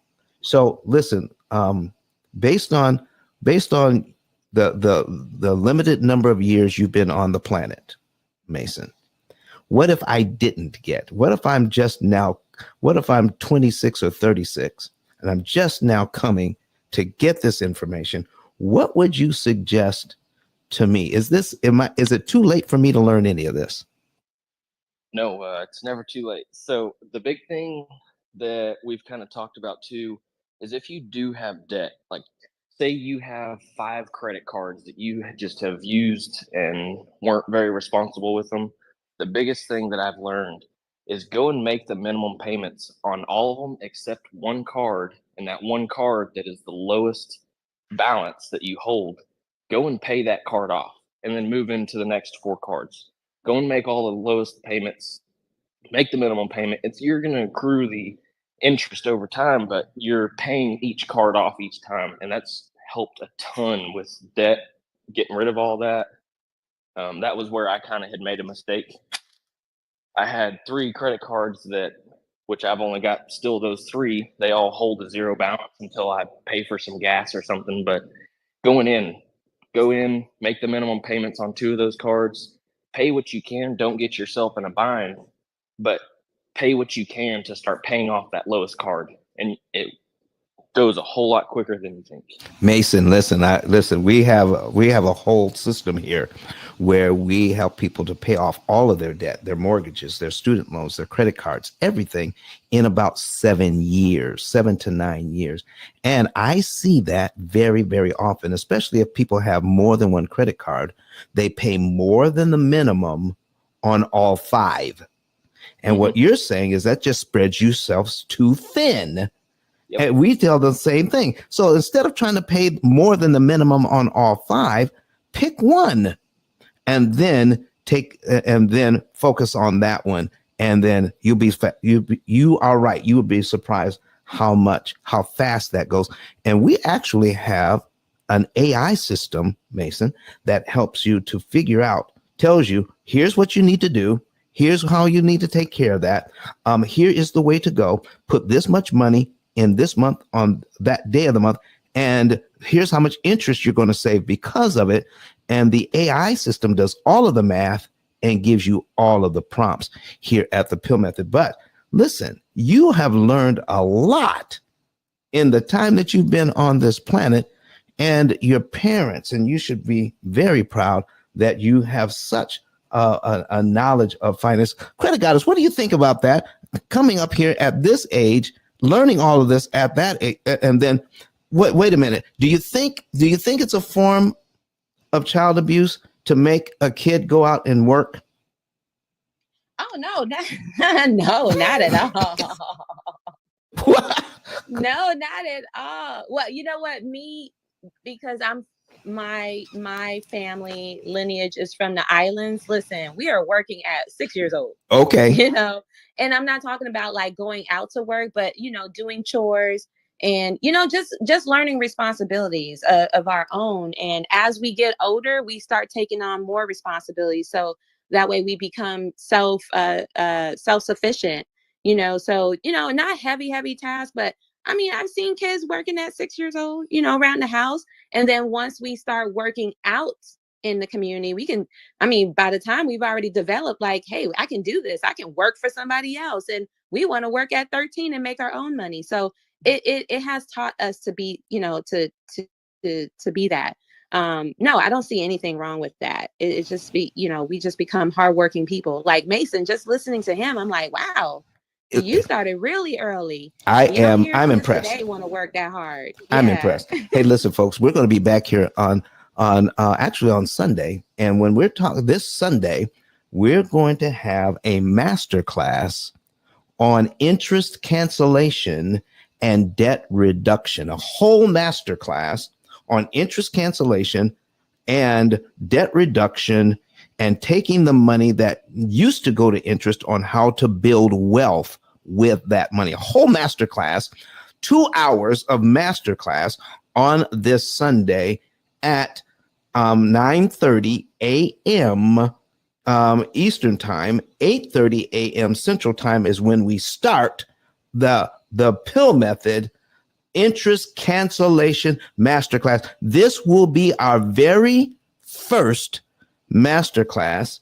And guess who inspired all of that, Credit Goddess? I bet you can't guess who inspired me to do all that. Your wife. No. You. No. Eric. Credit Goddess. Listen, you've got a whole thing out there, Credit Goddess. You got a whole thing teaching people all of these things that they need to know. You have set up a house here on Clubhouse. You've got you put together a community, and you're teaching. I said, well, listen, if Credit Goddess can do a whole master class on this information, why can't the P.I.L.L Method? What do you think about that? Oh, I am loving it. We had our talks about that. Like, listen, people need this information. They really, really do. And yeah, I did say that you should start a community. And once you do, I mean, it would just be a whole movement out here, the P.I.L.L movement. We're bringing on an admin just to handle that our new community that of people who want to be affiliates with the P.I.L.L Method. Okay, we're bringing on some who want to be, to get out and help us to sell the program. Listen, there are people that just want to know this information and share it with their families. We're bringing together an entire community under the banner of the P.I.L.L Method, and we're going to start with this masterclass so that you can understand more about how debt really works and where it all comes from. I mean, it started years ago. This year is the 89th anniversary of the 30-year amortized mortgage, and there's so little information out there about how to eliminate massive amounts of interest with your current budget. Folks, I'm telling you, this is more powerful than the snowball. It's more powerful than the avalanche method, more powerful than the biweekly payment method. We're looking at cutting your interest costs on your loans after you sign your documents, after you sign for the loan, and taking and learning how to disrupt the bank's timing, which makes it impossible for them to charge you all of that interest. This is what we're bringing to the forefront, and we're going to be teaching a master class on this Sunday. You want to be here. In fact, let me take a look at the calendar. That is Sunday the 29th. Sunday the 29th, we're going to be right back here starting to teach a master class on all of this. Mason, before we get out of here today, I want to thank you for coming up. And what advice would you have for anyone that is getting ready to get married when it comes to finances? What advice can you bring to us today? Mason, are you still there? Can you talk to us? He has to go back to work. He might have to. Listen, Yeah. He's a hardworking individual. So Mason, if you can come back and talk to us, but listen, we got a few more minutes left. We got 18 minutes left in this show. And if you're in the audience and you have something you want to say, and shout out to Hazel, who is a party hat, who's in here, which means she has been on the app less than 1 week, and she just decided to spend some time with us. We appreciate you, Hazel. We got Jackie in the room. We got Sharon. We got Bank. We got Tina. We got Lashana, Dejan, Angela, Latoya. We have Z-Spell, Daniel, Jerry, and another Daniel, Terry, Brett. Oh my goodness, we have a whole bunch of people in here. Armin is in here, Jonathan's in here, Steve is in here, and we got people online. Listen, folks, I want to thank you very much for being in here. And if you're not a member of the club, go ahead and join the club. We're actually going to be joining forces with the Mortgage Syndicate Club Sunday morning. And you want to join that club as well. Listen, we're having a really good time today sharing this information. And we have just a few more minutes left. If you want to come to the stage and share your thoughts and ideas in the last few minutes, listen, raise your hand, come to the stage. This is an open forum. It is a safe place. Okay. You can give your ideas. Somebody may benefit from your idea. So I want to encourage you to do that. Continue to share the room anyhow.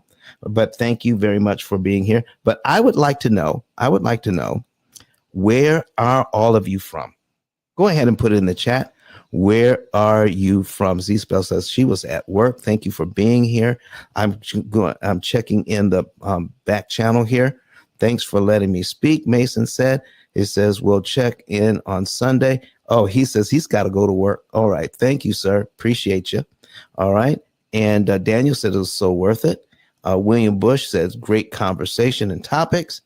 Daniel again says, I like it, but as long as it works, got to be communication. Oh my goodness. So listen, we have a lot of good comments in here. And let me see where is everybody from. Okay, Latoya says she's from Northern Virginia, the DMV. And listen, folks, a lot of clients call me from DMV. The property there is tremendously expensive. And so we help a lot of people in that area. Latoya, thank you for being here. Dejan from Montgomery, Alabama. Brett, Washington State. Z-Spell 7 from Florida. Daniel from New Jersey. Angela, Nicole from Tennessee. All right. Thank you for being here. Listen, we're from right here in Huntsville, Alabama. And tell us where you're from, Credit Goddess. Again. Palm Beach, Florida. Palm Beach, Florida. But born and raised in Miami, though. Yes. Okay. So you're just a Floridian all through and through. All through and through. Yep. You don't find many of us straight from Florida. Yeah. Born and raised. Listen, once if I come to Florida, we're going to have to look each other up. We have not met in person. So what are we going to do about that? Yes, we have in New York. Oh, that's right. That's right. Mhm. Okay, that's right. It was at From the house to from the clubhouse to from the real house, from the clubhouse to Yeah. the real house. That's Yep. right. Okay, credit goddess. I take it back. I take it back. All right, folks, listen. We may get out of here early today. We had a very good conversation. Let's not belabor the point. And if you have a question or comment, come on up. But listen, to get us excited about what we're going to be talking about, the master class that we're going to be given, I had an opportunity to share the P.I.L.L method ideas with the number one motivational speaker in the entire world. His name is Dr. Eric Thomas, E.T. the hip hop preacher. If you want to search his name, you will see it says who are the top 10 motivational speakers in 2022, 2023. Okay. Eric Thomas will be at the top or near the top on many of those lists. And what he found out is that we have something special here at the P.I.L.L method. I would like to hear from Dr. Eric Thomas right about now. Let's play it. Listen to me, y'all. But one of his mentees took us through one of their programs, and I paid off my mortgage. But guess what happened? My marriage went to a whole nother level. And you know why? Because my wife is a security freak. And even when I blew up, my wife would be like, oh, you blew up, but how long is you gonna keep making this kind of money? I was like, I don't know, forever. She's like, you sure? Because I'm gonna keep my license as a nurse just in case you don't. So when I paid the house off, my boy was like, you ain't gotta do that, you can do this. But when I paid the house off using that program, it took the stress level all the way down for my wife because we no longer had a mortgage. Does that make sense? That thing that was coming every month, that was getting on her nerves, we didn't have that no more. And so she was at rest.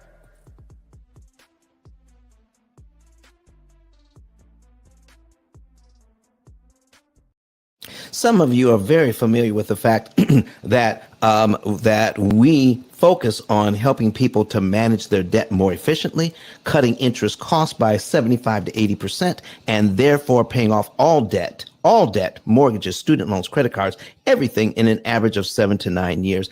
And Dr. Eric Thomas himself used the concepts here at the P.I.L.L method to eliminate his debt in record time, and it says his family life increased because he used our principles to get rid of that debt. We're going to be talking about everything that has to do with this. We're going to give you a really good introduction in a masterclass this Sunday morning. You want to be there, okay?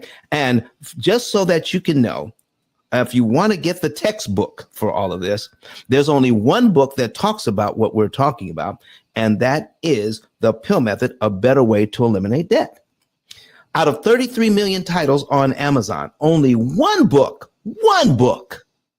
talks about these concepts from this point of view, how to disrupt the bank's timing to make it impossible for them to charge you the interest, and all of the tools you are going to need to implement. Folks, it is not just using a piece of paper, a pen and a piece of paper and a dime store calculator. It is much more involved than that. You need to know what is really going on behind the scenes and how we can learn the rules to the game and beat the bank at their own game and take the interest money that they would have charged us if we didn't know better, and take that money and invest it in creating generational wealth. That is what we're going to be talking about here on Sunday. So get the book.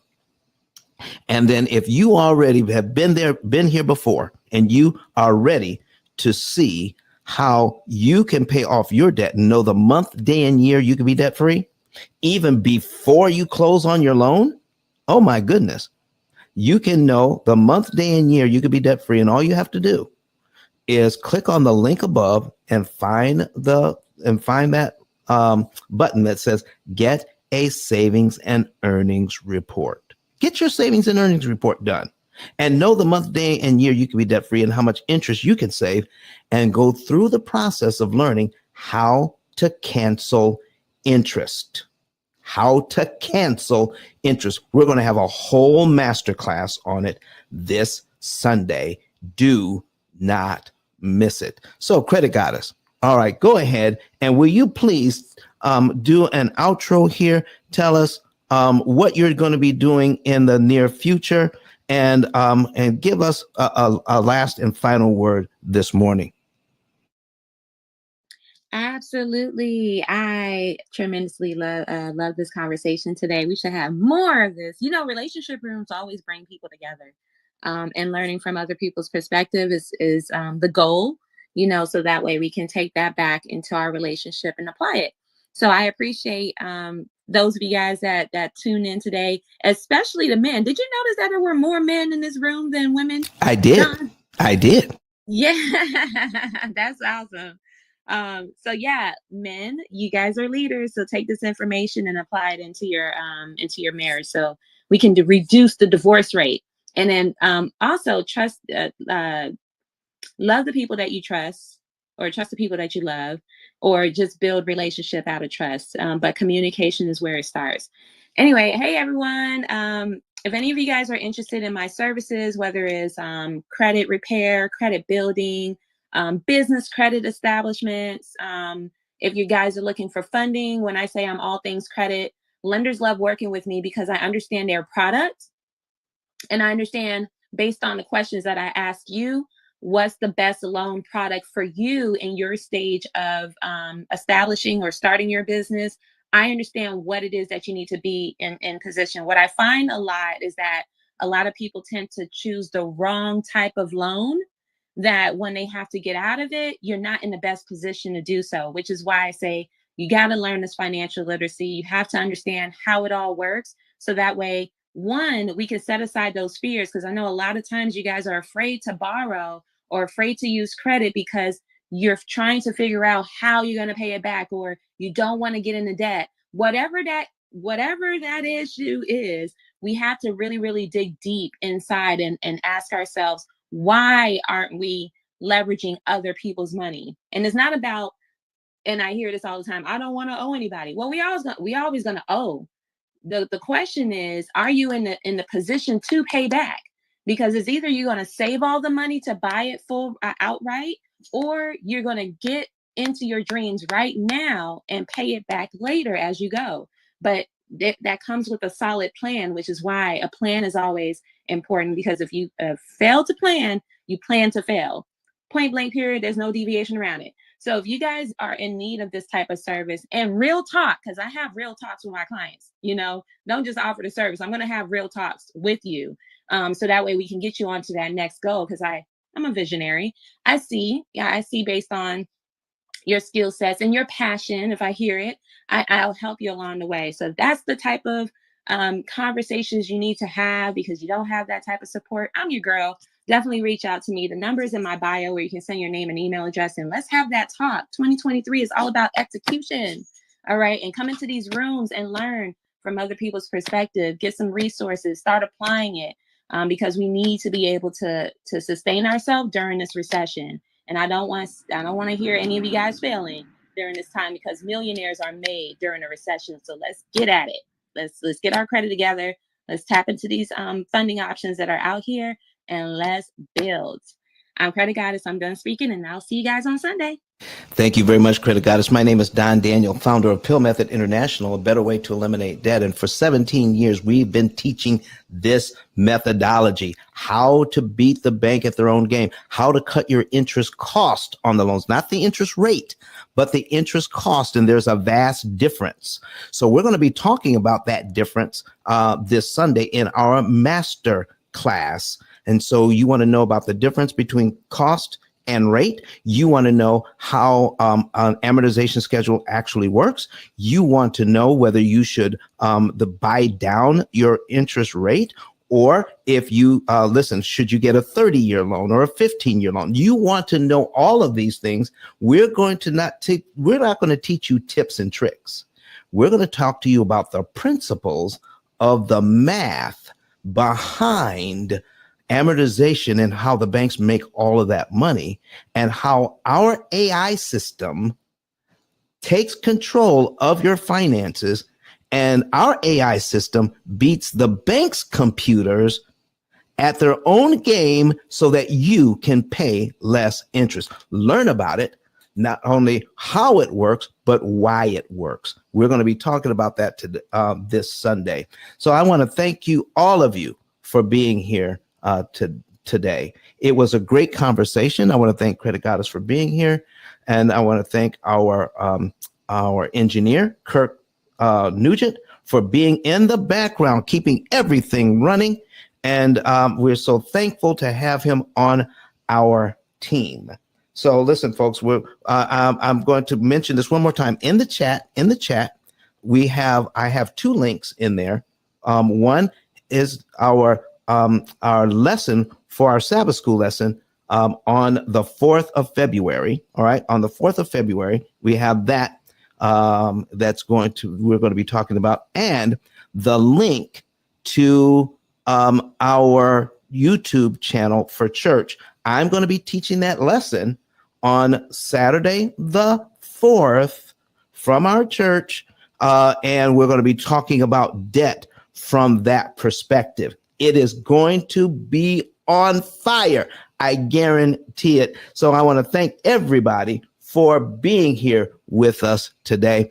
And we're going to end just a little bit early. We're going to hear from Dr. Eric Thomas one more time before we say goodbye. Click on my link above, save my information. And there's so much information on that card, on that digital card. And also one last thing before we go. Become a P.I.L.L Method affiliate. Become a P.I.L.L Method affiliate. And help us to get this message out. People need to know, and you can help us to become, and by becoming an affiliate for free. All right, folks, we're out of here. And go ahead and let's hear from Dr. Eric Thomas, and we'll see you on Sunday. Bye-bye. Listen to me, y'all. But one of his mentees took us through one of their programs, and I paid off my mortgage. But guess what happened? My marriage went to a whole nother level. And you know why? Because my wife is a security freak.